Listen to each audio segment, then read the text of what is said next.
preparation? No, I got drink. I ate my cupcake. I'm good. Excellent. Well, hello everybody, and welcome to Modular Components, a very special episode. We're stripped down. We're stripped down to just our base components here at Modular Media. It's myself, the Vacuuminator, and I am joined by my co-founder in Modular Media, Boingo Ryder. We're What's the up? stripped down garage revival version of modular right now. Yeah, coming back at you from the underground, son. Oh No, God, please that don't. sounded so white. That sounded so white. Speaking of whiteness, we're recording this on Splody Day, everybody, the national sacred day of our Lord and Savior Steve Rogers. We're celebrating his birth today, so I hope all of you prayed at your Captain America shrine like good citizens. And here's to his successor, Sam Wilson. Yep. Also remember to put out some cards for Bandit Keith. Yeah. I only kind of know who that is. I only know who that is for memes because Yu-Gi-Oh is so foreign to me. He only showed up in like 2 episodes, but look at his character design. Fantastic. Oh my He God. may have showed up later in like Duelist City or something. It's been a while since I went through the Yu-Gi-Oh. Have you watched all of Yu-Gi-Oh up to a certain point? I did when I was younger. Where did you stop off at? Fuck. It was the big things I remember were Dungeon Dice Monsters and that one filler arc of the anime where they get isekai'd and turn into Yu-Gi-Oh monsters and have to fight other Yu-Gi-Oh monsters with like the only way to describe it is basically Yu-Gi-Oh versions of commander decks for anybody who knows Magic terminology. Wow, what series is that in? That's OG Yu-Gi-Oh. Oh wow, so you didn't get like super into spin-offs and stuff. No, I watched GX. I got like maybe 2 seasons in on there. I didn't watch any of Card Games on Motorcycles. And after that is when we got the frozen yogurt hair Yu-Gi-Oh era. I had a buddy who recently tried to watch all of Yu-Gi-Oh. He was doing it like his big quest. He was gonna like he wasn't doing it for like a video series or anything. He was just like for shits and giggles. My thing after work now is just gonna be I'm trying to get through all of Yu-Gi-Oh. Like somebody trying to get through all of One Piece. And he got all the way up to 5Ds, and somehow he didn't know the premise of 5Ds ahead of time, and he went, oh. No, I'm sorry. This is too stupid even for me. And I'm like, in Yu-Gi-Oh, that's your too stupid point? Okay. Yeah. The season after that, I think, is the one that it's the season after that. Has the main protagonist have to like fight alternate versions of himself from different dimensions. Wow. I think that was Arc V, Arc 5, or whatever. That's not a terrible idea for a show, actually. Like now that you've told me that, I'm like, I literally went in my head like, oh, that would have been a way better premise for Kamen Rider Decade. Yeah. No, different versions of him kill the original Kamen Rider and stick in their place. Yeah, there's he's fighting against the evil alternate version of him, trying to save riders he's trying to kill, instead of him just running into random alternate versions of riders. Yeah. By the way, it always seems like it's the season 2. There should have been a season 1. Especially because the first episode, there's a random dude just walking around going, Decade, you've forgotten your cards. Pick up your cards, Decade. Listen to the heart of cards and get your powers back. Ever told you my thought process behind making like a card game TV show? I don't know. I don't know if you have. It starts written, and I'll let you know if I remember it. It's done in 3 layers. It's an hour-long show, but it's in 3 layers. So on the top layer is basically a sports broadcast show talking about the competition scene, like actual genuine documentary. Like, hey, we just had this competition. Here's some update on the metagame. Here's some new booster packs that are coming out. News about the game. Give people information. Give people that kind of that just an easy place to get all that information. The second layer is a live-action TV show that is basically a fictionalized version of the competitive scene. It's real people building decks, spending money, making the cards, and the interpersonal dramas that would create. So a lot of whining about scalping on eBay. Scalping, that kind of thing, but it's also just like sportsmanship and all that kind of stuff. That little fun. And in this fictional story, there is a fictional story of, in that universe, the anime where it's done up like Yu-Gi-Oh! Or Pokemon. So you just have like one scene per episode that's like a parody of a collectible anime. Yeah. That'd You be take it great. serious. You write it like you're genuinely writing it, and you just kind of, so you get 3 shows in one. And it's always the same character watching it. Like he's the weirdo who's into the anime and doesn't really care about the card game. Yeah. But he goes to the tournaments with his friends, so he'll have like his phone out watching the show while his friend is playing a game, and he'll be like, "Dude, I need you to help me strategize here. Just get one more. This is a really intense scene." Dude, you've seen that scene like 5 times. I know, it's really good. Dude, do you remember what this card does? Dude, do you remember how they beat this card? Oh yeah, No, you use no, this but this metagame. is my waifu. Like, that's just the bit. That's such a crazy thought. There's probably people out there who have Yu-Gi-Oh characters as waifus. Dude, Dark Magician Girl. Is she a waifu though? I feel like Yes, I feel like she's seen Rule 34. No, I've seen the Rule 34, but the Rule 34 of me really just makes me think like people see her as a pump and dump, you know? Then it'd be Taya, Who's Taya? the main girl. The brunette chick with the short hair? Yeah, Okay. Yugi crushes on her. See, I literally only know Yugi, Grandpa, and Seto Kaiba. Those are the characters I know by name. And every other one I forget. Wheeler! Joey Wheeler! I forgot about Joey Wheeler. Joey Wheeler is the best. Yeah. Uh, Nah, Yu-Gi-Oh! Is fucking weird. Like, I remember being, like, in elementary school and just, like, typing into Google, going, like, I want Yu-Gi-Oh! Let me watch Yu-Gi-Oh! And finding this sketchy-ass site to download Yu-Gi-Oh! Episodes. So it took me, like, an hour to download one episode. And so I just went, like, alright, cool, I'm gonna download Dungeon Dice Monsters, because that's one of my favorite arcs. And I would just watch that over and over again.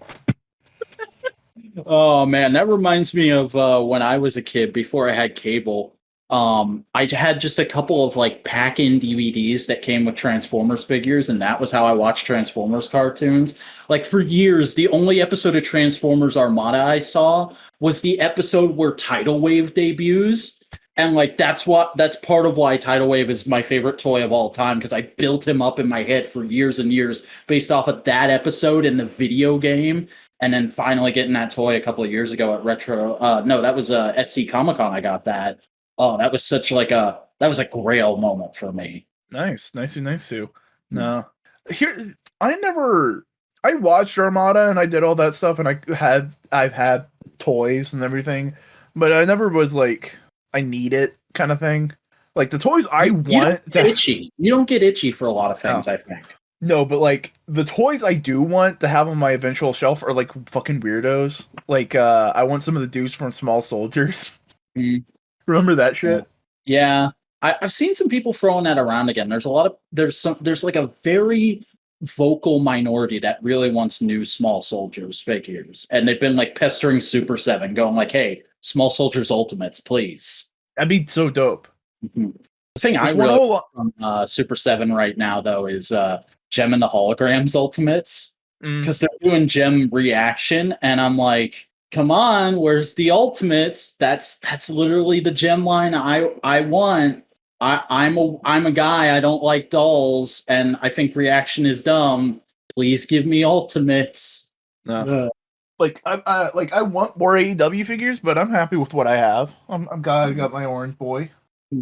I'm glad I have the entirety. You're not like super desperate to complete the best friends at the moment? I'm not super desperate, but like if I had the money and I see them, or like if I had the money and I can order them, yeah, I'd do that. But I don't have the money. That's a big part of my attitude with a lot of things, is I grew up never having a ton of money. So I've always had that attitude of, if I don't need it, I don't need it, you know? If it's a want, I can put it off. It's really interesting, because we kind of have like different takes coming from the same place, where I grew up, and my family wasn't poor, we were that family that was always on the borderline of being poor and being middle class. So like I had everything I needed, but I didn't always get everything I wanted. Actually, more often than not, I didn't get everything I wanted.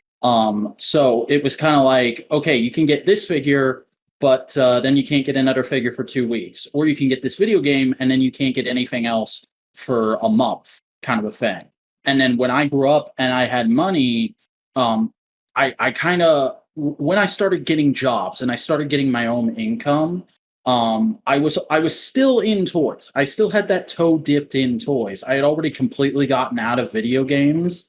But because I still had that toe dipped in toys, it in like a month it went from, well, I can just afford this one figure right now because that's all I got until I save up. So I'm just gonna get this and I'm gonna leave all these other figures on the peg to, oh my god, I made $500 this week. I will take all of your Transformers, please, Walmart. Yeah, no, I've just it's that like I never traded in a video game. Like any video game I have, I bought. Like I never traded in anything. I never traded anything like that. I never took a game to GameStop and went like, give me $3 so I can try something else. I never went like that.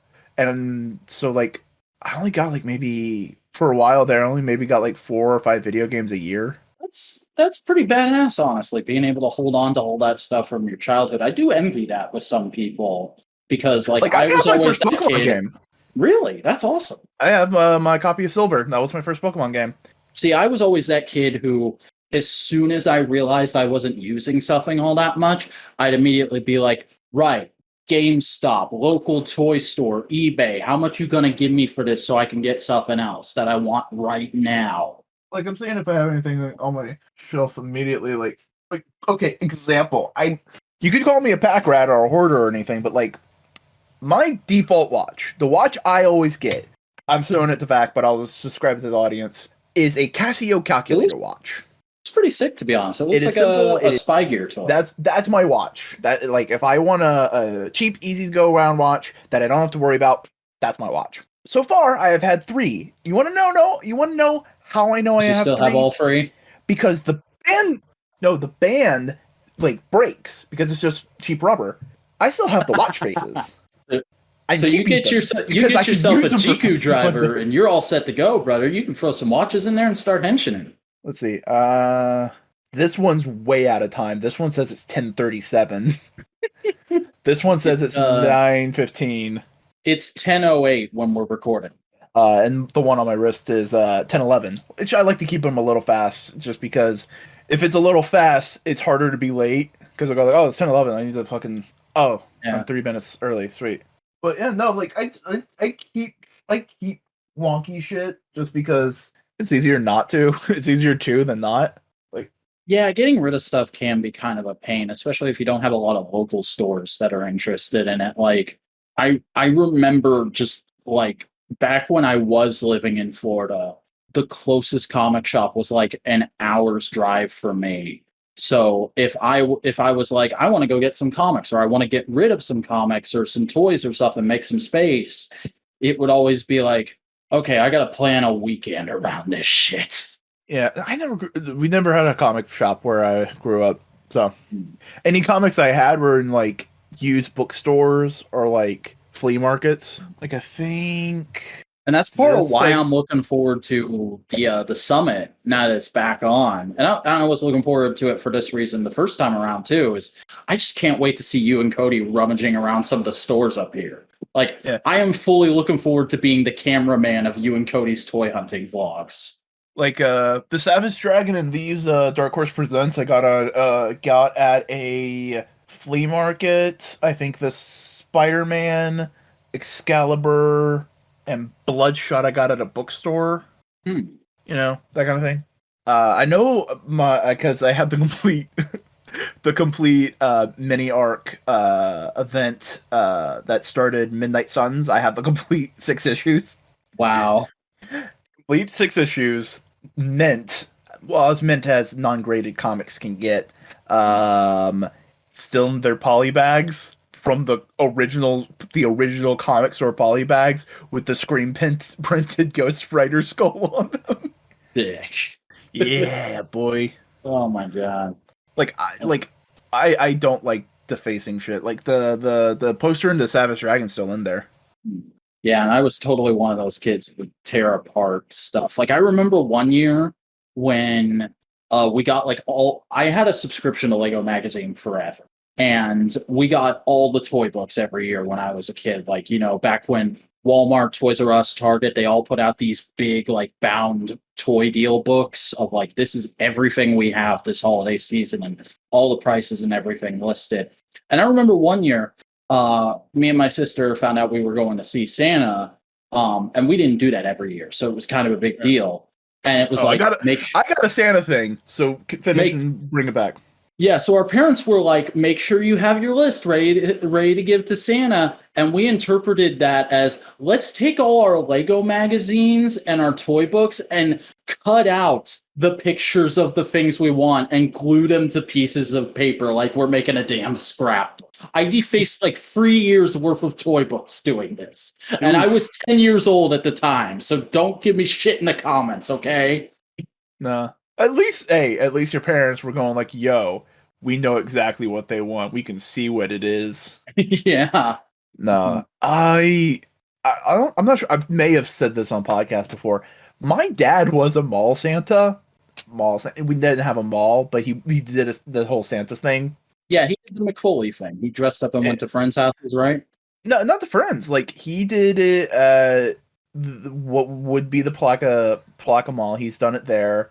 He did it while he was military for like military Christmas parties. So I just grew up like I grew up with the mall Santas aren't Santa, but they're helping Santa. That was my Santa lie growing up. See, I was about to joke. You were like Tim Allen's son from Santa Claus. You were like, my dad's Santa. No, like they were very clear. Dad's helping Santa. You can't tell the other kids, but Dad's helping Santa. Yeah, this is because I have a distinct memory of being in the back rooms at like the mall and him getting dressed as Santa, putting on the beard, and then putting a giant pillow in his suit, and like that I can kind of do voices. I'm not voice actor, but like I could probably voice act if I wanted to. If someone wants to hire me, hit us up. We're both in the same kind of school there of like, I've never really practiced, but I've always been like, yeah, I could do voice acting if I wanted to. I think I could. You try. But like, my dad like always did voices growing up. Like he did a Marvin the Martian all the time, all that kind of stuff. I think that's partially why I kind of devolve into weird voices that just kind of get a point across. But like he would do the big booming Santa Claus voice. Oh, come around. I'm gonna tell you a story. And he'd read Night Before Christmas and all that kind of stuff. And I was like, yeah. And he'd give candy canes to kids. And it was only 1 year, and it was the beginning of him being Santa. I got on his lap because they were going like, I have a feeling it was, we don't know what this kid fucking wants for Christmas. Let's just get him to tell you what it is. And so I got on my dad's lap and it was like, okay, cool. Well, kid, what do you want for Christmas? Trying to get the kids in line, excited to see Santa and all that kind of stuff. And I was like, oh, I want a Transformer. I had never talked about Transformers before that day. I had never had a Transformer before that day. I was like, I want a Transformer. And my dad was like, you were like, you know what, Dad? Really want a Transformer. That'd make my day to own a Transformer. Like, I didn't have a character. I didn't know which one I wanted. And he was just like, a Transformer? Why do you want one of those? I've seen it on TV. Oh, okay. So that Christmas, I got 2 Transformers. I don't know the characters. All I know is that they were both bugs. So they were either Beast Wars or Armada reissues of Beast Wars. They were very much Beast Wars, that kind of era. It was way before Armada. Because I remember Armada, because I have Cyclonus and Hotshot from Armada. I remember asking for those and getting those. If you saw a picture of these bugs, could you point them out and be like, yeah, those are the ones? Yeah, but I haven't done it, but like one of them was like a Legends class little dude, yellow with green wings that turned into his legs like cowboy boots. And I don't know the Beast era all that well. but I know like a site that compiles all the toys, so you could maybe look through those. And one of his arms was just a spring, and at the end was like a stinger. Hmm. And the other one was a bigger bug that was like a wasp, like another kind of wasp or an ant or something. And it was just huge. Yeah, so that's the Beast Wars and Machine Wars listings, and then here's the Beast Machines listing. Yeah, I'm looking real quick. I'll dive in and see what I can, if I can find any of them. Oh, there's a beetle that's literally just called Insecticon.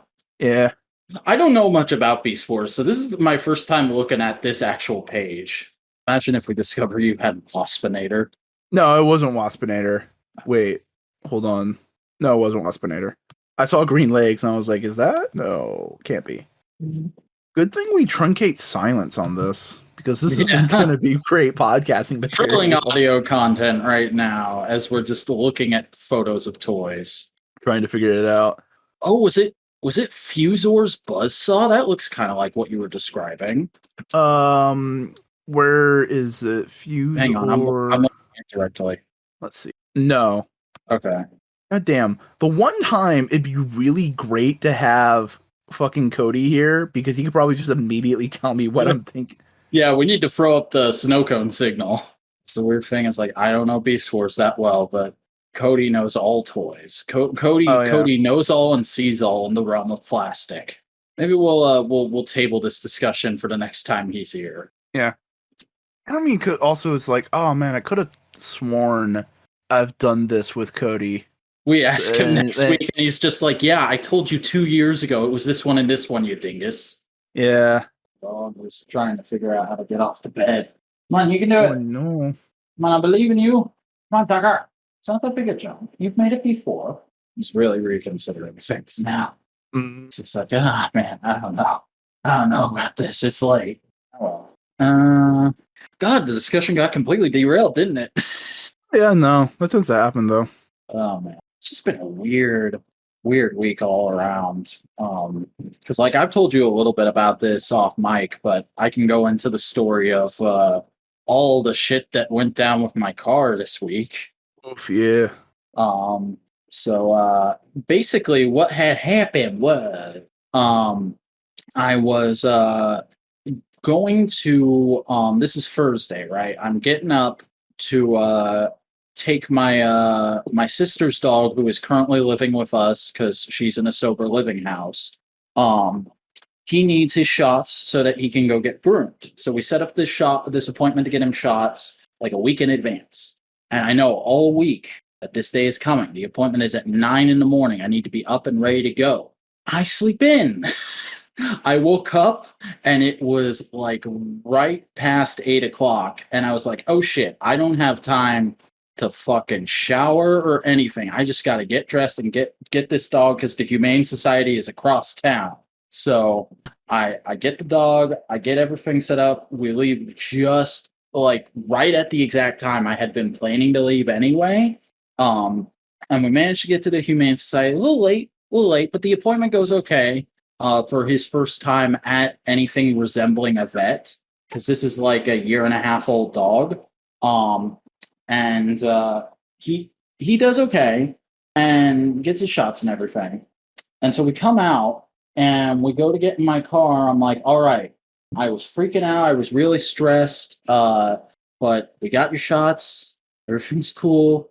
We're gonna go home, and I'm gonna have a nice chill afternoon. So I get in the car and I turn my keys, and I hear what sounds like a fucking table saw, just kind of a high-pitched whining. And I'm like, well, that's not good.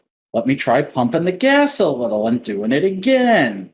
And it does it again. It makes the same sound. So I try pumping the gas some more and then hitting the brakes. It makes the same sound. I shift the gears all back and forward. It makes the same sound. So I start panicking a little, and I'm like, all right, my car won't start. Let's just give it a minute. Let's just see if it's just being temperamental. That's happened before. So I wait like 5 minutes, check Twitter, turn the keys again.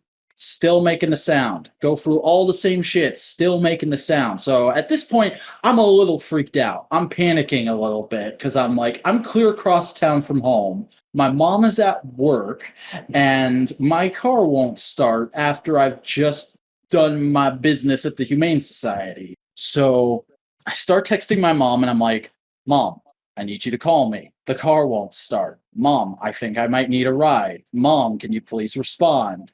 And as I'm texting this, I'm like making myself more and more panicked to the point of where I'm doing that thing where you text somebody a message one letter at a time, like, please pick up. I am freaking out. I need you to pick me up after I call a tow truck. What garage do you think I should take it to? Oh shit. Oh fuck.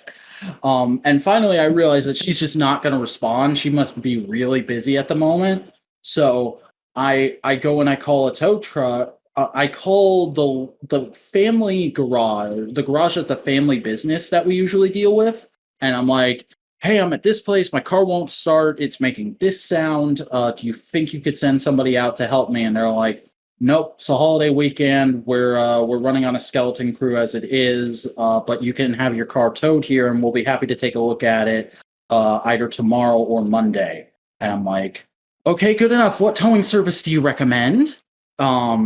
So they recommend a towing service. I call this towing service, and the lady on the other end, who sounds like an old lady, like she's been working for this company answering their phones her whole life. She's just like, okay, what kind of sound is your car making? What's going on? What is this? What is that? What is it making a model? Blah, blah, blah, blah. And she's like, starter's probably out. We can have somebody to pick up your car in like 10 minutes. I'm like, great. Thank you. Holy shit.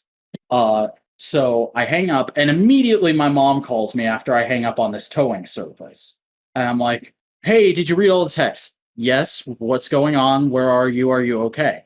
I'm fine. I just called a tow truck. They're going to come and get the car. They say it might be the starter, which is probably okay because I've had the starter go out on this car before and I don't remember it being that expensive. And she's like, what towing service did you call? And I'm like, shit and fuck towing service, whatever it was. And she goes, we have towing on our insurance and it's definitely not that service. So you might have screwed up a little bit. And I'm like, great. Can you come and give me and the dog a ride? And she's like, yes, I just went on my lunch break. I'll be there in 15 minutes.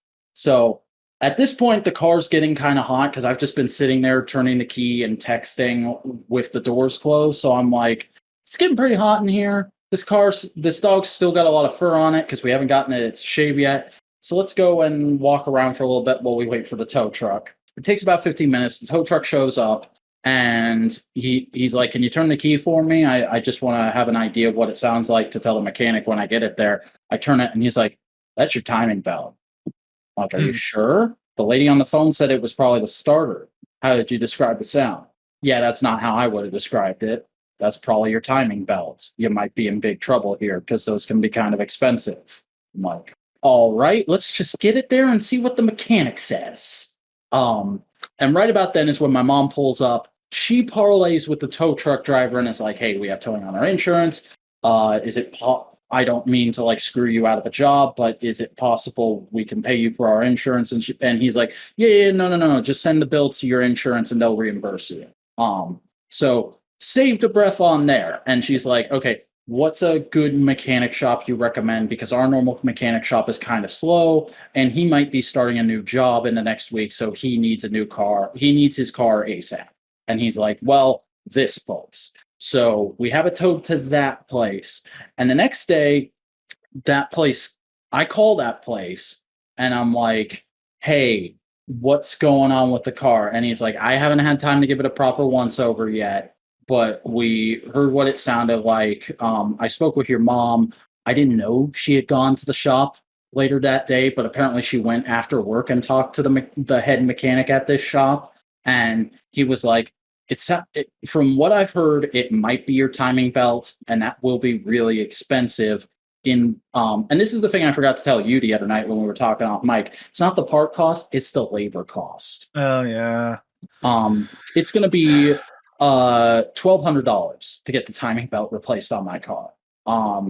And so I asked, well, there's also the possibility it might be the starter, because I've had starters go bad on this car before, and somebody else said the sounded like a starter issue. And he said, like, well, that will be much better. That would be like $500. And I'm like, great. Please call me back as soon as you know what it is definitively, so I can decide whether or not I'm going to get this car fixed or I'm going to pawn it to get a new car, because I'm not paying $12,000 to fix one thing. I'd rather just buy a new used car. And he says, sure thing, we'll do. I'll probably get to it by the end of the day. Flash forward to the end of the day. He still hasn't called me back. And that was Friday. It's now Sunday, and my mom and I talked it over yesterday and then again today. And we're thinking, because another thing that happened, I have to back up for a second. She talked to a friend of hers whose son got his car taken to the same shop my car is at, gave him a real bum deal on a brake job, like completely botched the brake job to the point where if he had not had it taken back in, he probably would have gotten in an accident. And so my mom's like, we need to get your car the fuck out of that garage. Sounds like, from what your friend said, because I had told her what you said to me off mic, they might be overcharging us, and also they might not be the best place in town. So what we're going to do is on Monday, we're going to call them, see if they've managed to get to it. If not, we're going to call the local place that we always go to, and we're going to see if they can get you in relatively soon and how much they'll charge for the two issues that it might be. And then we'll call this other place that I went to once before that has good prices and is usually very quick, see what their prices are. And then depending on what we hear, we're going to get it towed to one of these two other places. So it's a whole ass situation. And on top of that, I'm probably going to get my start date from this new job at some point in this coming week. Better start looking up the bus schedule. Yeah. My mom is perfectly comfortable with sharing her car for the time being until I have a new car. But at the same time, it's like, oh, shit, this is going to be an ass. Yeah. Well, also, I figured out what the toys were. Oh, shit. Yeah. It was Buzzsaw. It was Fusor's Buzzsaw? It was Beast Machine's Buzzsaw. Oh. Send me links. I want to see these boys. Yeah. So it was Beast Machine's Buzzsaw. Boop, boop, boop, boop, boop, boop. And the other one was a much older toy. It must have just been like a shelf warmer and it was cheap and my parents could have felt like, oh, it's a bigger toy and we can afford it. It was Beast Wars Transquito. Oh, shit. That is a freaky looking minger. Yeah. Those were the... Look at that head sculpt. He looks like the fucking Predator. Those were my first two Transformers, and now I kind of want to find them and have them again. Oh yeah, bro. I'll keep an eye out for you. I think I might have the Buzzsaw somewhere, but like this manky motherfucker. We gotta find these two Craigs. If anybody has these two Craigs and is willing to sell them for a non-ridiculous price, please contact Boingo Writer at modularmedia.com. Also, apparently, I completely forgot he had a second mode, Transquitor. He has a giant pincer mode. Holy shit. Oh, he totally does. Wow. He looks like an anorexic rhino beetle. Yeah. But like, yeah, no, those were the two Transformers I got as a kid. It's like 3 years apart, not even in the same line. Like, it's just fucking weird. That's crazy, man. I know why I got rid of Transquito, though, is because I was a dumb kid, and all of those legs are poppable ball joints. Yeah. So I lost all of them, and I was like, yeah, I don't want this. And like, one of the heads got, one of the halves of the head, because it was spring-loaded, got, like... Yeah, he's got a big old mouth missile. No, I'm talking about, like, the mosquito head with the antennas. Oh, wow. Yeah, because I remember those fucking legs. That's also a thing, is just like tearing your childhood toys apart one piece at a time over the years. Like, oh man, my first Armada Cyclonus, to me, he was like Beast Wars Waspinator. You know the joke about Waspinator is always getting blown apart in the show? Yeah. I made that. I didn't know about that when I was a kid, but I made that as a thing with my toys as a kid with Cyclonus, where he was the Decepticon who just always got moved because the way his shoulders connect, it's just like a very slight peg, so you can just tear him off and pop him right back in. His helicopter blade, the glue on there on mine just eventually dried out, and I could just pop it off the peg. And then the little tailpiece that's like a jet engine with two little fins. I wouldn't have that be a bit that got shot off, but I would have it be like a laser beak style scout drone that he would shoot out. Because again, the glue dried out on that piece. Yeah. Now the major toy line I was a big fan of as a kid were action heroes. The big chunky dudes with the giant feet and the backpacks. You mean Rescue Heroes? Rescue Heroes, yes. Yeah, that was before Transformers. Rescue Heroes was my shit. I remember one Christmas I got the plane playset. Do you mean the aircraft carrier? No, it was like a plane. The rest, I forget what exactly it's called, but they did have like a big ass jet. No, I also remember of like, no, maybe it wasn't that. It was white. Wait, this is the modern one. I want the old. Was it this thing? No, it was different. What was it? Maybe it was a boat? Was it a boat? Could it have been a boat? There were several boats in the line. Rescue Heroes was a big deal to me. It's amazing because like I hear people talk about how expansive the G.I. Joe, the original G.I. Joe line was, and I'm like, yeah. And then Rescue Heroes did all that shit, and that was my childhood. Because they had like a bunch of different play sets and vehicles and animal friends. Genuinely, they should bring back. Does Hasbro own these toys? Or is this a Hasbro line? This is a Play School, I believe. Fisher Price owns them. Fisher Price. And they have brought back Rescue Heroes. There's new Rescue Heroes toy and a straight-to-YouTube cartoon. No, I was thinking, like, yo, if this was Hasbro, make Rescue Heroes like the civilian outfit of G.I. Joe. Rescue Heroes Classified series. Dude, give me the firefighter with the porn stash. Yeah, this is his Billy Blazes. Is his name. Boy. And this is his modern figure. No, give him the black jumpsuit. Yeah, the black jumpsuit was awesome. I mean, but you know, it's very much it's like Transformers Cyberverse. It's let's take G1 and incorporate a bunch of newer ideas and reskin it for kids. Man, that backpack gimmick was just sick. Mm-hmm. I'm glad they kept that in the new stuff. Like, here's how the new figures are packaged. You can probably still find these in your nearest Walmart. Yeah. No, the backpack gimmick was great. I also love just mixing and matching of like all that jazz. What was your favorite of them as a kid? Oh man, I remember him. He was a big one. I'm trying to think. Because I do legitimately have an original Rescue Heroes checklist of like one day I'm gonna go back and get all the Rescue Heroes I had as a kid, plus the like handful that I missed. Right. Because Rescue Heroes was that toy line that hit right at the time of I'm old enough to still remember having it, but I'm young enough and my parents had enough money and didn't have another kid, another kid yet, so they could afford to get me just about everything I wanted from the line. There were a few play sets and vehicles I didn't have from Rescue Heroes, and like maybe one or two characters that I look back and now and go like, oh, I remember that character. I would like that figure. Right. I'm just going through some images and seeing if I get like anything. Mm-hmm. I remember I had like one of those like bases with like the wind up elevator.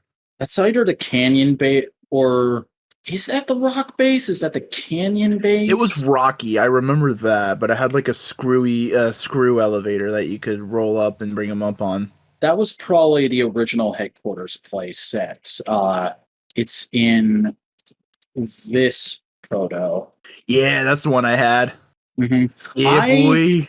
I had the aircraft carrier playset for a long time, and then one day my parents and I just found that complete at a Goodwill for like $10. And I remember that being a huge day because I was like, oh man, that's the one they're always on in the show. They're only on the aircraft carrier occasionally in the show. Nope, still not getting the thing that I had. All I remember it was just big and white, and I Hmm. could fit like 2 to 3 dudes in it. Was it the police cruiser? Maybe. I don't know. I don't remember it having wheels. There's Yeah, the no, main base play set. Trying to didn't have find a that, good dude. picture of the aircraft. I should probably just search aircraft carrier. And no, I saw that, and I did. It wasn't that boy. It was not that boy. Yeah, but like, No, but I had man, a big old box of these guys, and eventually I got just old enough, and I was like, you know what, we should donate them. look at the spiky 2000s hair on that kid in that Oh stock yeah, photo. that fucking lad, Mhm. that fucking lad. Yeah, but no, that playset was my shit for years. Like I used that for just about everything. Rescue Heroes, Transformers, the handful of GI Joes I had. Just even when I was fully out of Rescue Heroes, that was still something I would use.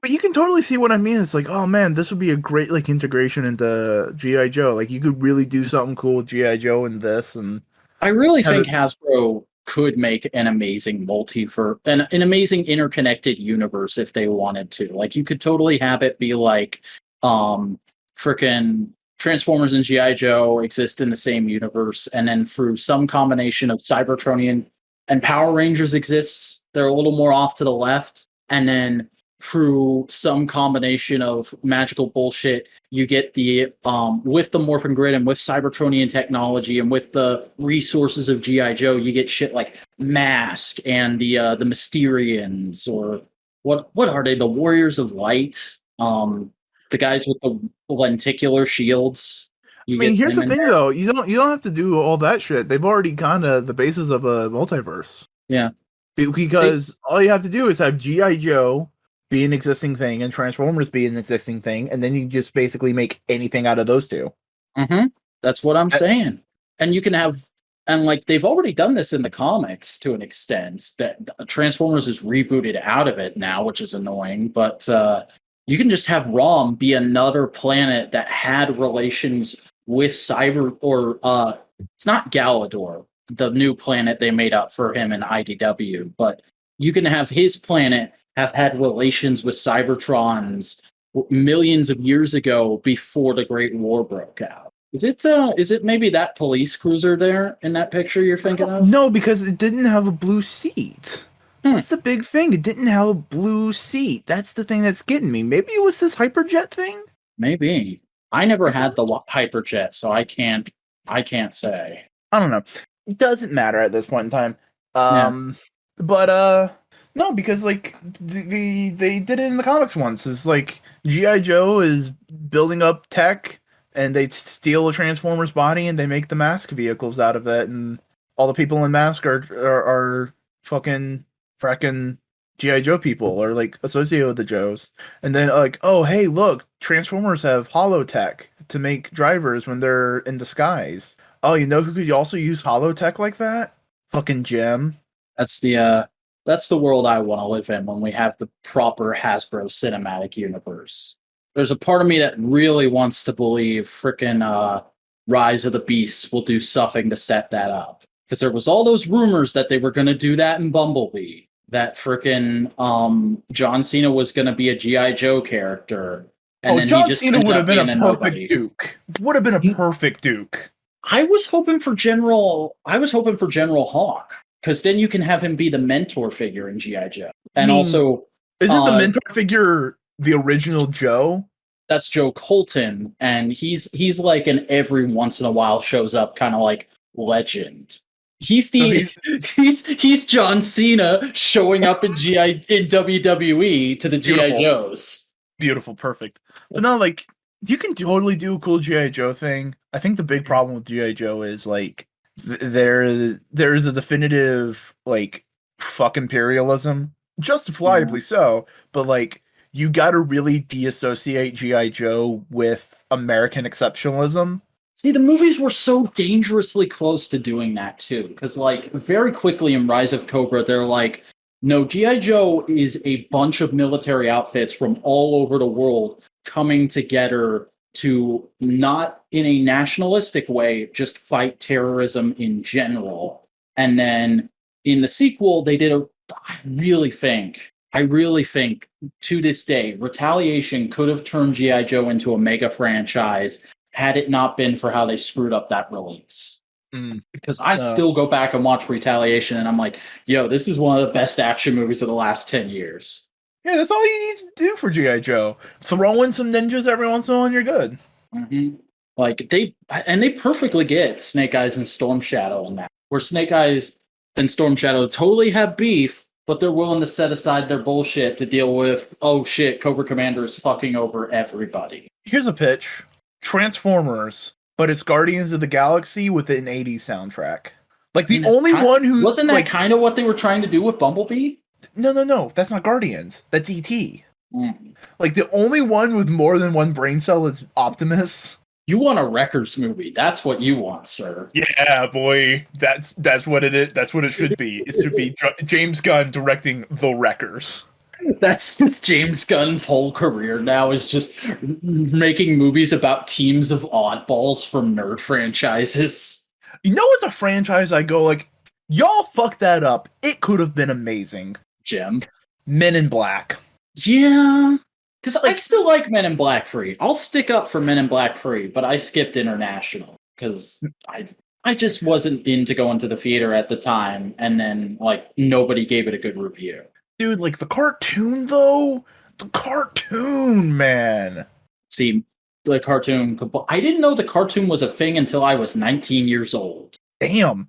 Yeah. Damn, it's good. It was really, really good. It was my shit. Like that was good. I watched the intro. That was a prime time for like creepy kids TV. Like you had Men in Black, you had Extreme Ghostbusters, you had reruns of Beetlejuice, Real Monsters, Godzilla. Real Monsters. I haven't thought about Real Monsters in a long time. Where's the nostalgia toys for that show? That was my shit, man. I loved Real Monsters. I had a plush of Oglette, I think her name was, the fucking stick woman with the giant fucking lips. Yeah. Like I had a toy of her. I had a couple like kids books of Real Monsters like that. Like people go like, oh, Rugrats. Nah, fuck. Real Monsters and Cat Dog. That was my shit. Oh, I just Googled it. Real Monsters isn't what I thought it was. That's a different thing. What I was thinking of, hang on, I'm trying to think of the name. It'll come to me. What did it look like? Describe Seven Little Monsters. Seven Little Monsters is a show that me and my sister used to watch all the damn time when we were very little. This was like a PBS animated series. Oh, PBS. Because we were poor kids. I did not have cable until I was like 12 years old. No. Yeah. I remember some things of that. Dude, you know what those are? What? Those are the monsters from Where the Wild Things Are. Yeah, they're very much a takeoff of that kind of style. No, those are the monsters from Where the Wild Things Are. But no, I had a toy of the stick lady. Yeah, see, that earlier Nickelodeon aesthetic is just something I could never really vibe with. It's like, the perfect aesthetic, though. Like, there were VHS tapes of Rugrats in my life, but I never wanted to watch them just because I don't like the way Rugrats look. It's a little too rough, a little too oogly for my taste. No, I definitely recognize those. Like, they aren't exactly from Where the Wild Things Are. Because I'm looking at those designs, and it's not exact, but like those are definitely from a kid's book. They aren't like they are from something else. Are you sure it's not the actual kids' book, Seven Little Monsters? Because I just found out that's a thing while looking at Google. No, it looked different in my head. Man, fuck me. Maybe later. Fuck me and my fucking shitty ass memory. We're old. Jesus fucking Christ. It's a Canadian, Chinese, Filipino animated series. Fantastic. Just get all the best spices in there. I remember them from something. Maybe it was the book. Yeah, but it was drawn by Maurice Sendak. That's why. Who did Where the Wild Things Are. Did you ever see the Where the Wild Things Are movie? Yeah, it was really good. Yeah. I didn't know about Where the Wild Things Were until my older sister was like, yo, we have to sit everyone down and watch this movie. This movie's incredible. And I remember I was just too young for my kid brain to fully understand what was going on with it at the time. But she had the DVD. So a few years later, I was like, oh, I was looking at her DVDs and I was like, oh, I remember that. I should rewatch that. And I rewatched it and I had like a religious experience of, oh my God, this movie is amazing. I think that might be it. I think. Okay, do you remember those fucking goddamn kids games on the computer where That is a Y rank right there. hold on, fuck you. Where it was basically it wasn't a point and click adventure game. It was just a picture book that you can interact with. It, it wasn't on a computer, but what you described sounds like a leap pad to me. It was similar, but it was on a computer, it was animated and all that. I think I may have saw them in that. Maybe not. Maybe that would have been too late. Yeah, I don't know if I have exposure to that kind of stuff. But no. I'm trying to think of anything else like kid wise, because like Cat Dog was my shit. I remember getting really hype over the TV movie where they were going like, oh, we're gonna reveal Cat Dog's mom and dad. Oh, we're gonna reveal the mom and dad. I'm like, fuck yeah, let's do it. Let's do it. And then they revealed it's like, nah, you were raised by a Sasquatch and a frog. They found you. We're never gonna reveal how Cat Dog was made. And I'm like, yeah. Keep the mystery alive, man. Shit, do you remember Flat Cat? It was from a cartoon. I don't remember what it's from. I do not. That's a little foreign to me. Okay, I'm fucking finding it's like the way we're going in this podcast, it sounds like most of the shit from your childhood is from like 5 years before my childhood. Dude, I remember. Which makes sense given our age difference. I'm 24, you're 27. Maybe it was in Cow and Chicken? Potentially. No, nope. Trying to, because it was like it was a cutaway gag in a cartoon.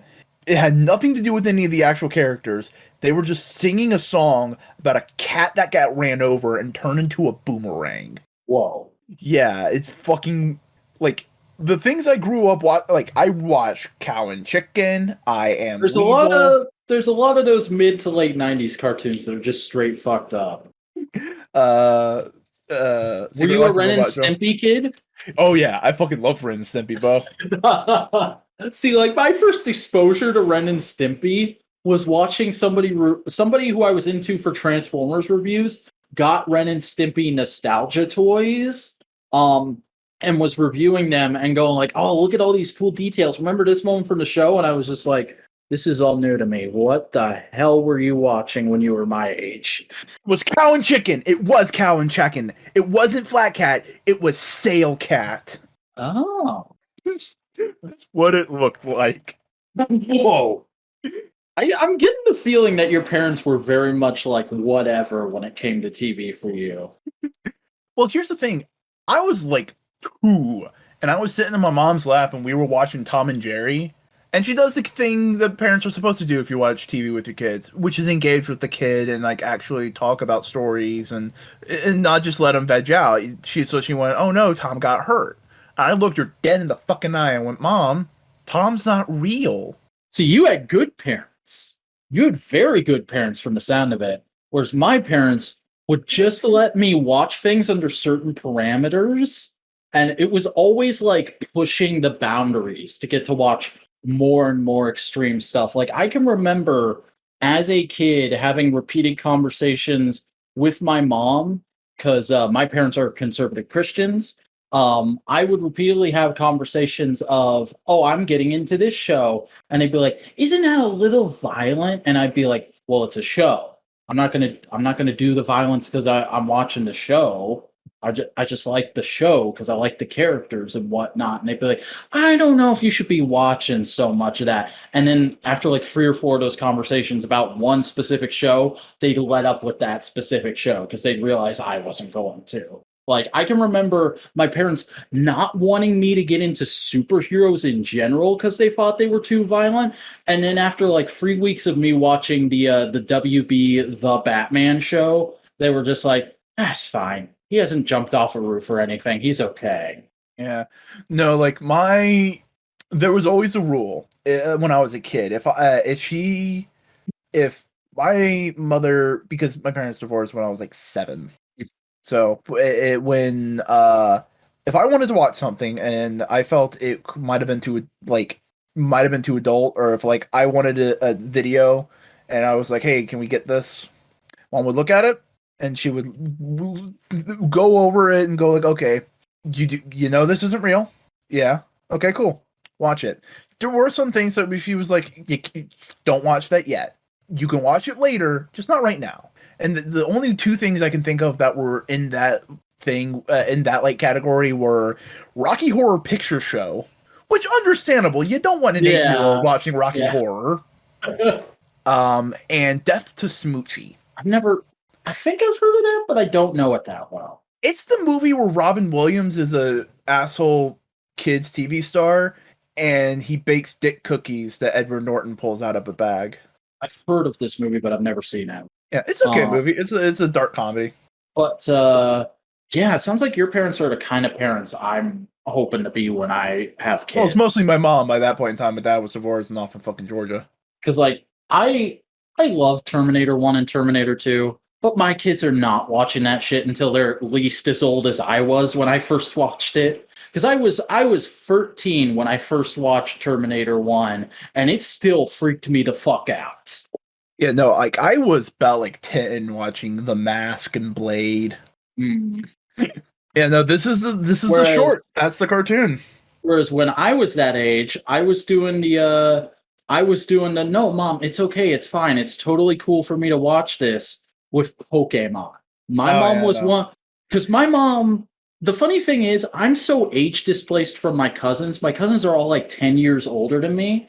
So my mom was the cool aunt who would buy all my cousins the Christmas presents they wanted and would like have the conversations with her sister, their mom, of like, okay, it's okay to get them this thing. They like this thing. They like this thing, but I don't want you getting them toys for it because it's a little violent. Like, I had to backdoor my way into Pokemon and Power Rangers because my aunt thought it was too violent for her kids when they were my age.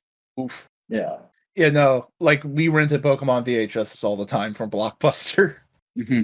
Whereas I had to start watching Digimon, get into Digimon, and be like, no, mom, this is a different thing from Pokemon. It's cool. It's got all this story and all these cool characters.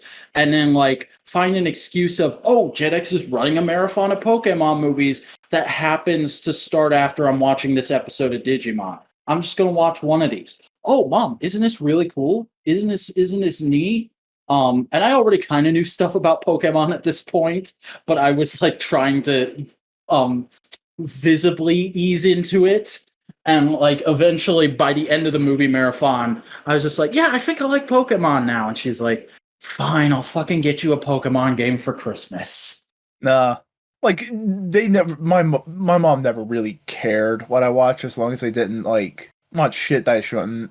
You know, it was always kind of like, okay, you know it's not real. Yeah, you know not to do the shit. Yeah, of course not. Okay, cool, whatever, fuck it. Like I was probably 12 or 13 when my mom just was like, all right, cool, I'll rent you fucking South Park, whatever.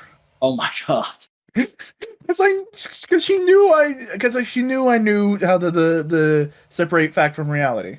And see, I was 13 or 14, and I remember watching what at the time was the modern remake of Journey to the Center of the Earth, the one with Brendan Fraser.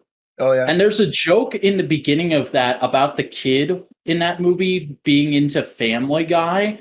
And the kid was like my age, and Brendan Fraser is like, you can't be into Family Guy. Family Guy is for adults. It's too raunchy, blah, blah, blah, blah, blah. And as a kid, I internalized that as like, oh, I am too young for Family Guy. And as a consequence, I have never gotten into Family Guy because by the time I was what I thought was old enough to be into Family Guy, I was like, wow, this is terrible. I don't want to watch this. Do you have any memories of this tooth guy? No, sir.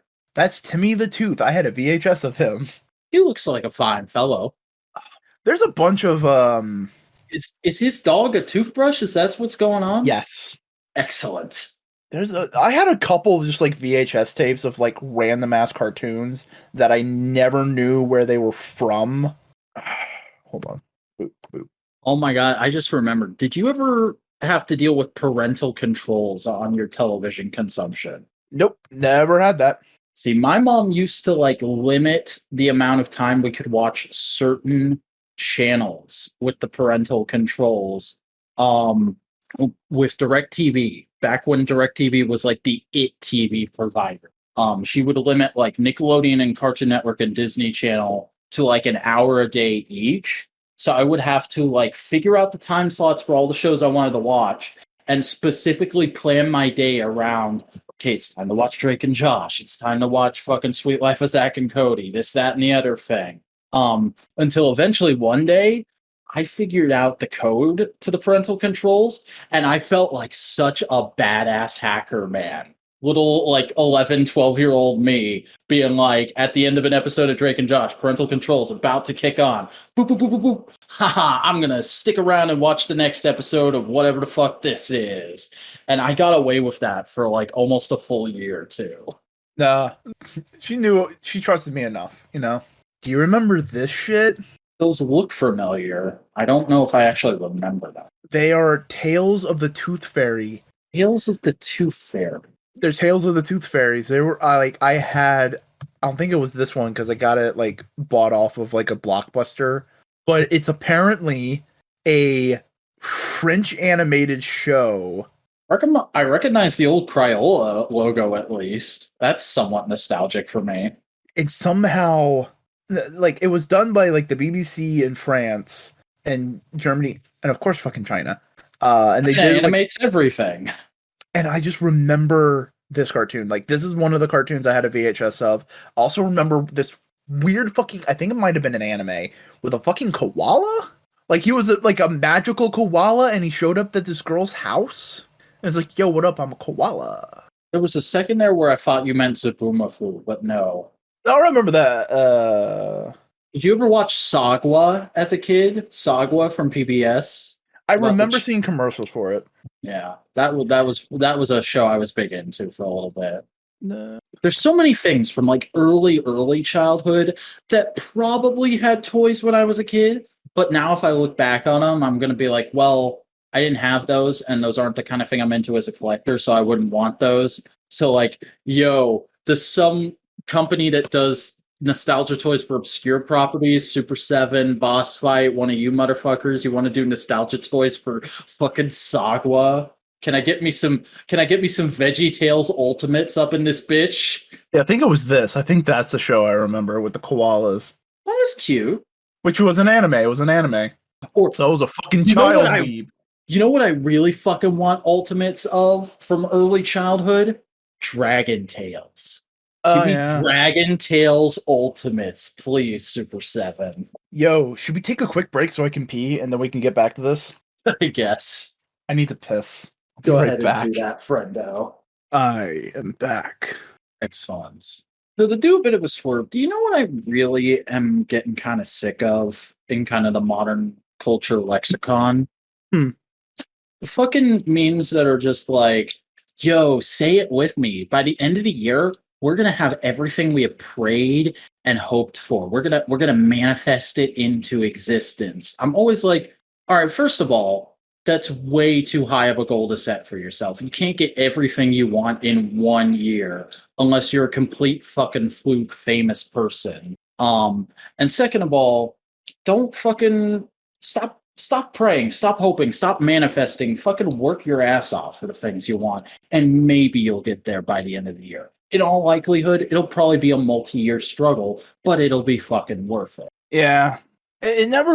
It's just more of like, it doesn't rub me the wrong way, but it's always kind of like, bruh, just don't. Yeah. I get you're trying to put positive vibes into the atmosphere, but you do that to yourself. But it feels like pseudo live, laugh, love bullshit. You know what I mean? Oh, very kind of is. Do you remember the ketchup vampires? No, that is completely foreign to me. I was looking at that picture being like, whoa, okay. I remember that shit. It was the only vampire thing my mom would ever watch. Huh. Because she fucking hates vampires. Because she was like 10 and saw like her parents watching like Dracula on the TV at like midnight, and she like snuck down and she like got fucking terrified of it. So not a fan of Blade then. No. Like, she was like, she saw. I bought the VHS of Blade from a pawn shop because that was like As you one of our go to things because we didn't have a ton of money. It's like go to the pawn shop, get a couple of VHS edge tapes because No, they're like pawn shops 50 are a cent a great pop. place to buy physical media. 50 cent a pop, you know. So I got Mhm. Blade, and I was like, hey, can I get this and watch it? And she was like, okay, I ain't watching it with you. All right, cool. Me explaining the things I grew up watching just like explains everything It about does. me It now. really does, you fucking weirdo. Like, what fucking kid remembers they watched a puppet show starring a fucking tooth? It also explains a lot about me too, like how I'm such like a base nerd, such a base vanilla normie nerd, and I like fucking skinny blonde chicks. Like I am a basic bitch white boy. I'll be the first to fucking admit it. But it's because I was raised by conservative Christian parents, and my pushing back against their blocks on things was just like, can I watch this superhero cartoon? Can I do that, please? Meanwhile, I'm over here watching fucking anime and goddamn Blade and The Mask. Oh my god. I'm trying to remember any other like fucked up kind of And our shows. fashion sense is very much reflective of that too, where you just want to wear the weirdest shit imaginable. And I'm like, I just like a nice pair of jeans, a cool graphic tee, and a nice jacket. I feel like that's fine. Yeah. What, you mean my Nickelodeon ass? So you're fucking dressed like Nickelodeon? You wanna dress like fucking Nick Cage. You wanna have like a Nick Cage fashion sense. It's the Dude, vibe I I get. want Nick Cage's pink jacket. Give me Nick Cage's pink jacket. Have you seen that shit? I have. Nick Cage is a fashion icon. Motherfucker, like, have you seen Travis Touchdown That name from is very the familiar. the video game No More Heroes? Oh yeah, you've told me about this man. Like Nick Cage, that Travis Touchdown, a little bit of like every member of Real Big Fish at once. Like, hold on. You've got to admire Nick Cage because like people will give him real shit for being in bad movies, but like Nick Cage is that guy. Nick Cage and fucking Sam Jackson, two guys who went, yo, I'm just gonna say yes to every script, everything that comes across my desk. I'm doing it. I'm getting that fucking cheddar, and then I'm just gonna do whatever the fuck I want with it. The other thing about like Nick Cage though is he did get in tax trouble, so he did take a lot of jobs just to get the check. Yeah. Hold on. There's a shirt I found and I'm going like, yo, I want that. I want that hard, bud. Hold on, where is it? Because like it was just like fucking yeah, boy. Yeah, boy. Hold on. It's loading so I can get a good photo for you so I can send it your way. Like, boy, look at this button up Hawaiian ass shirt. It's just slime. I don't think you need to be wearing this. I think Pixel Dan does. There's also I'm actually gonna tweet this at Pixel Dan, I think. and there's also this one, which is just like fucking dope. I really like this one. I don't like all their shirts. I don't like all their stuff, but like these two, I fucking want. Yeah. There is a part of me that wants to get into button ups, but t-shirts are just so much easier. Dude, I started wearing Hawaiian shirts. They're fucking great. Cody wears Hawaiian shirts all the time. I don't know. Maybe one day. Maybe one day I'll pull the trigger on it. Why did that pull up my stupid Twitter? Yep. How long have we been fucking recording? Probably about an hour and a half now. I Trying don't to know. find when Craig originally came in. 9:40. We've been an hour and a Yeah, half. we're there. If we want, we can continue talking. Yeah. We could continue talking or we could quit right now. We could you know, but no. Fashion's always been one of those things where I look at pictures of like, you know how you go into like the clothing store and you see the pictures of like the nicely dressed models? No matter what era I'm in, I'm always just like, yeah, I'd like to be able to dress like that, but that seems like effort. And like I could just as easily throw out on t-shirt and jeans.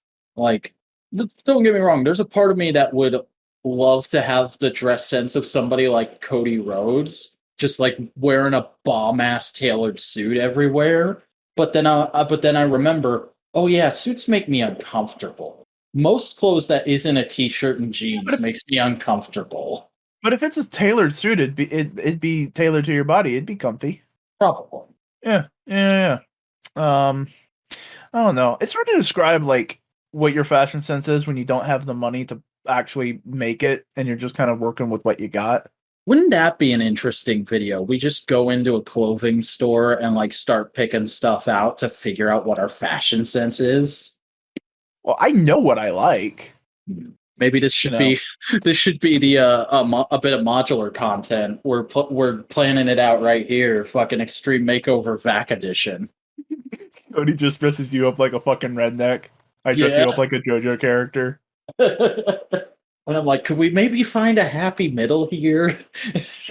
Buddy, buddy, boy, boy. Buddy, buddy, boy, boy, boy. Boy, boy, buddy, buddy. Yo, hold on. Know what's some shit I want one day? What do you want? Tell me what you want. What you really, really want. I don't have the money for it, but like there's some things on here, and the second I send you the fucking website, you're gonna go like a fucking course. But like, look some of the shit on this little website. It's fucking dope. This already looks Boingo core just from the hyperlink.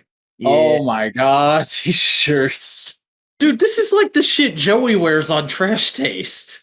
Yeah, no. Joey's fucking like t-shirt goals. Like I fucking love Joey's t-shirts. I mean, it's not bad. It's all definitely shit I'd wear. Well, for the most part, it's shit I wear. I just saw like 2 shirts that I was like, that's a bit much. Which ones? I don't want to make anybody. Oh god, that is super fucking annoying. The thing on the tab, it keeps changing from the name of the website to emojis. Yeah. It's blinking back and forth. I hate that. We are looking at vapor95.com, by the way, for anybody who wants to see some of these shirts. Yeah, but like, dude, bro, look at this hoodie, bro. Look at this hoodie, though. Yeah, that's pretty sick. I also like the VHS long sleeve shirt.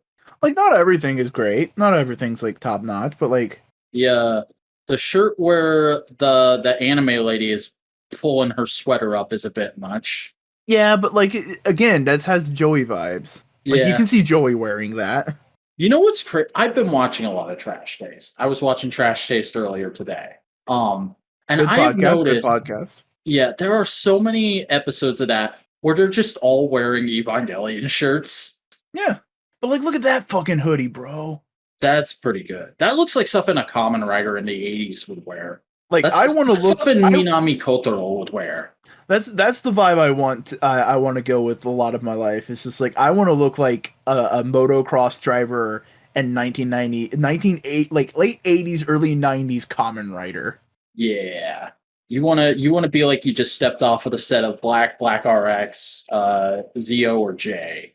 Yeah, or sorry, Zeto. Like because now we have another writer. Legit, full on one day. Because right now I can't do it because I'd have too much iron in my water and it would just get yellow.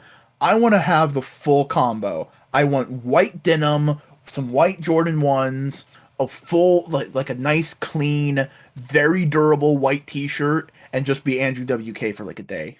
Nice. I mean, realistically, that is one of the easiest Halloween costumes to pull off, probably. Yeah, just put some like fake blood on your mouth. Mm-hmm. Like, look at this fucking bomber, bro. Oh, dude, that is so sick, to be honest. Fucking, there's something about red that, like, it's very hard to find things that it goes with, but it always looks great on its own. Like there's some good shit here. Like, not, like, there's also another thing. I one day want to do, like, a full-on, like, battle jacket, like a punk battle jacket, but I want it to be red, so I can put the Tetsuo fucking pill from Akira on it. Yeah, I could see that. And all the battle patches aren't like punk pants, it's like Oingo Boingo, Evo.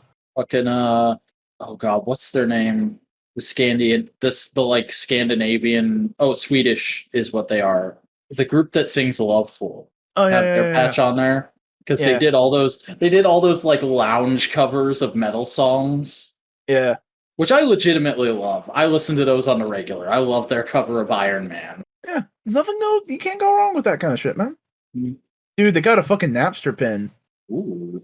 Fucking hype, bro. Piracy, man. Yeah. Okay, hold on. What was your music piracy of choice? when you were a kid?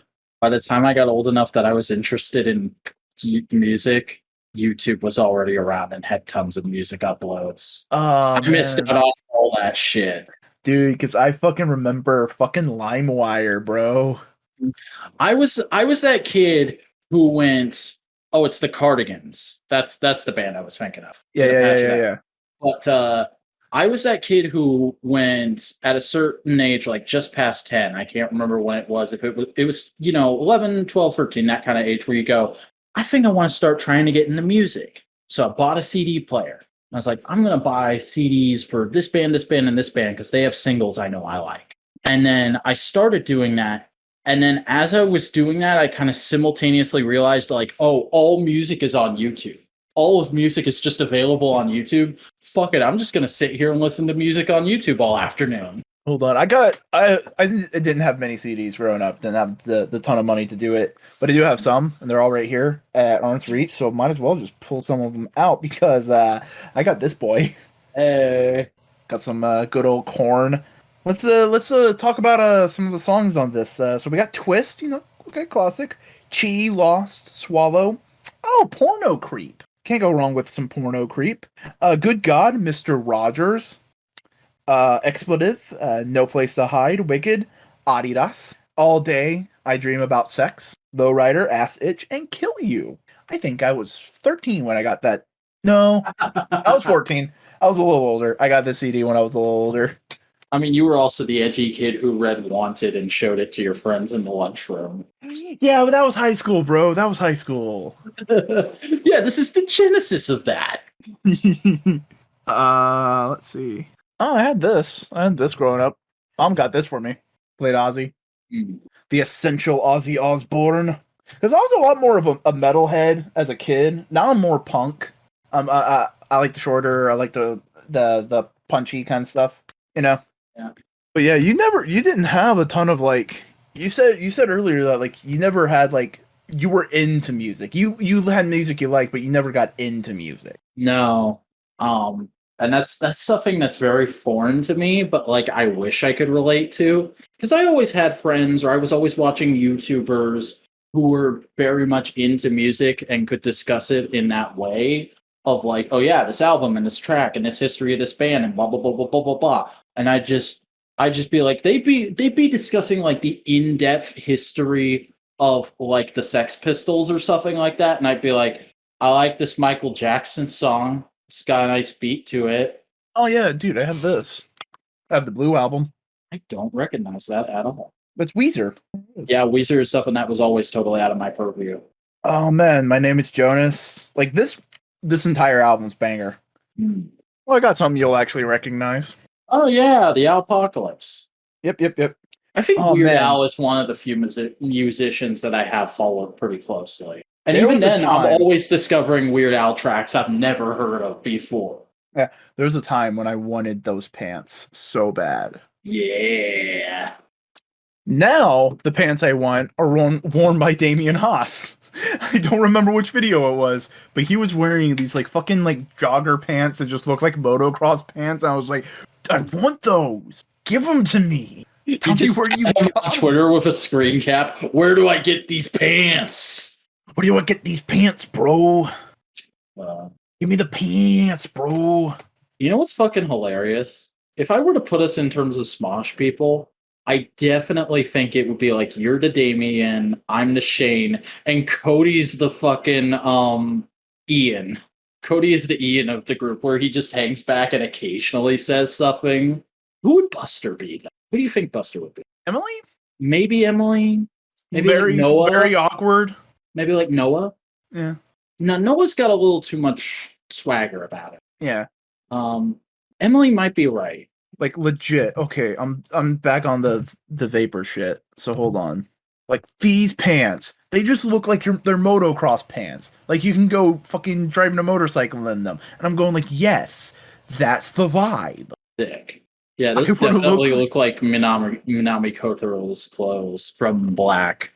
Isn't that when he was wearing the white leather jacket? Yeah, I'm actually getting a picture of that right now.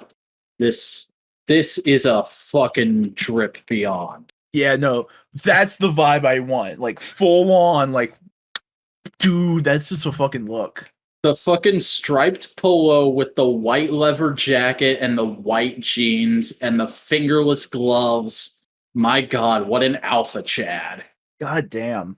Like this just make me go like, nah, man, I need to get fit so I can look fucking sick. That's Oh, what this I was need to his do. look in Black RX. Yeah, it was Black RX. In black, I think in regular black, I think he just wore the sort of black jacket. No, it was a gray jacket. Let's see. Yeah. Yeah, I also like that jacket. Here's his fit from black. It's regular jeans with a gray jacket and then black fingerless gloves, which is still Like pretty sweet. the white combo with those sunglasses. Oh, those are fucking Joey Janela shades too. No, dude, he does wear this brand of sunglasses. I've seen them and I was like, okay, those aren't them, but those are. I've seen That's them wear another thing is like maybe this should be saved for MMWP, but we tend to go more mainstream there. I've been watching some weird ass wrestling content today. Like today's the day I finally dived headfirst into Danhausen, and Danhausen is amazing. Like might be my new favorite toy reviewer just because of his mannerisms and his like whole shot on shitio aesthetic. And freaking I was watching that GCW show today. That was really fun and hilarious and stupid. Nice. Because they literally shot that in someone's backyard. And like I sent you the table spot. I put that in the wrestling chat on your Discord server, which is available via the link in the video description. But then after that table spot, the guy who froze him climbs down to keep attacking him. He gets up, shoves him into that horse trailer, locks him in there, and then sets off fireworks inside the horse trailer. Jesus fucking Christ. Yeah. And then there's a spot later on, because this is just shot in somebody's backyard in like rural Texas or something, where they go over to the pool and there's a big inflatable, like bouncy water slide. And they climb up the bouncy water slide, and one of them gets to the bottom of it, and he's just standing there. And then the other one goes down on a floaty and takes him out into the pool, drags him to the side of the pool, and that's the pin. Damn. Yeah, it was so good. Now I'm just like window shopping on the internet right now. Like, look at this fucking jacket from the company that made those sunglasses. That's pretty sweet. Oh man, you want to know what my most recent window shopping was? I was fucking looking at shit for just the house and the yard. Like, I'm in need of a new mattress right now, so I was like, let's check the price on memory foam mattresses, because I've never had a memory foam mattress. Currently, Amazon bestsellers are going for about $200, which is better than the last time I checked. They were like $500 when I last needed a mattress. And then I was just like looking at like tables and shit for the deck, because I need a table for my grill. And I found this thing for $40, and I was like, "Oh, that looks really nice. I might get that when I get my first paycheck from from the new job." Yeah, looks nice. Yeah. And that's just funny to me because like usually my window shopping is like camera gear and action figures and maybe comics. Yo, I didn't know they had a new style of sunglasses out. They look fucking tight. Also, the real thing I really dig about this, I'm pretty sure every photo they have of a person wearing the sunglasses is actually like a real person who bought the sunglasses and just sent it to them on social media. Oh, that's sick. That's way better than most things. Like, you ever go to like a t-shirt website and it's the t-shirt display is that same photoshopped image of Robert Downey Jr.? Yeah. Like, I remember one time when me and my parents were in an ice cream place, like a local ice cream place, and they had display photos of like, hey, this is what our t-shirts for this local ice cream place will look like on you. And one of them was that stock photo of Robert Downey Jr. And that photo was like also all over the store as like part of their branding and whatnot. And so my mom, and the place was called Mike and Molly's. And my mom looked at that photo and she's like, I'm seeing an awful lot of Mike around here, but not much of Molly. And I'm like, Mom, that's Robert Downey Jr. And she's like, who the hell is Robert Downey Jr.? Because my mom doesn't watch the MCU, so I had to explain that to her. I had to explain the whole fucking Photoshop backstory why Robert Downey Jr. is famous to her while we're eating this ice cream in a local ice cream joint called Mike and Molly. That's also a really fucking hilarious fact about my life is I got my mom to pay for Disney Plus. So far, she has not used it at all. I thought like, oh, I'll use it to get her back into Star Wars and get her to watch the MCU. Nope, she watches This Is Us on Hulu every night, and I'm up here watching Clone Wars. My mom also just restarted watching This Is Us. I don't know. The little snippets of that show. I mean, it seems nice, but it does not seem for me at all. It just seems like from everything I have seen of the show, it's just like, oh, this is just a family drama. Why is it getting so much praise? Because diversity. There's like a fat couple, and there's a gay couple. There's a guy who's on drugs and has a whole redemption arc. And I've just absorbed that from seeing like a few random scenes. Also, the guy who is on drugs at the start of the show and has the redemption arc, I swear to God, I thought he was Shane Top. I had like a minute where I was like, is that? And I had to look up the IMDb and go like, oh no, that's some other guy who just happens to look a lot like Shane Top. Like, let me see if I can find a picture of him real quick. I love that as soon as I type "This Is Us" and then the letter B, it's blonde guy is the first correction. Yeah. But yeah, this motherfucker, I saw him and I was like, is that Shane Top? I can see it. Yeah. God, those Fast and Furious memes have been fucking everywhere this week, haven't they? Yeah. I mean, it's just the Netflix adaptation of Shonen Pro Tag I Fight for My Friends. Yeah. It seems like it's like the thing is that going back to G.I. Joe, Retaliation came out like right around the time Fast and Furious was starting to get to that ridiculous action movie place. And I always look back on that movie and I'm like, G.I. Joe totally could have rode Fast and Furious's coattails if we just hadn't fucked up that release. Because I remember that first trailer dropping and people being hyped for that movie on Twitter. And then the 3D post-conversion pushback happened and just nobody went to see it because by the time it actually came out, all the hype had died off. Yep. Still sore about that to this day. It's such a good movie. Yo, motherfucker, look at this fucking transparent ass fucking DS, bitch. How many fucking swears did I get in that one sentence? Quite a few. I'm glad we marked this podcast as explicit. Yeah, it tends to happen. Bruh. Mm-hmm. We are sweary boys. It's loading. It's getting there. They'll be coming around the mountain when she comes. This is gonna be such a weird. Oh my god, that is ridiculous. I love it. See, that's the thing about me. I tend to stick to the more vanilla shit, but you show me. Oh my god, Pixel Dan replied to my tweet. What'd he say? I have many times, and he linked me a video. Oh, he has that shirt? Yeah, holy crap. Sick. Oh my god. I'm playing this video. Yeah, he's wearing it. Holy shit. In the first like second of this video. Damn. Of course it's for like a horror themed toy. Yeah.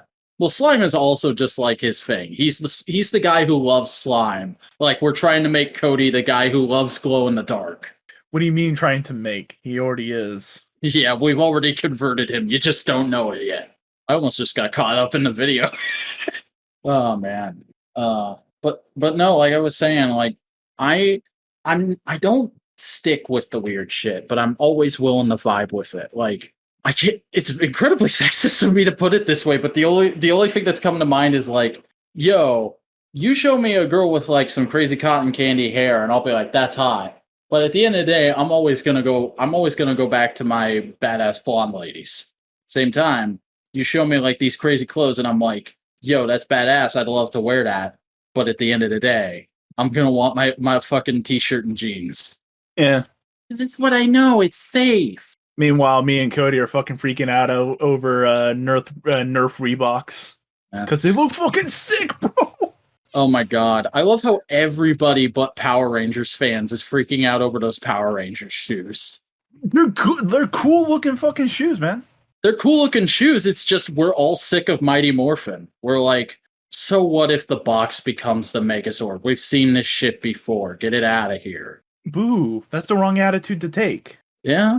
That's the thing is like, there was a tease at the end of the latest Power Rangers Fan First Friday of like, oh, look, another figure reveal coming soon. It's a silhouette. What could it be? And everybody immediately went, it's Ninjetti. We're getting the ninja outfits. More MMPR. Ugh. And I'm like, but that's a ton of new sculpting they can use for all kinds of different stuff.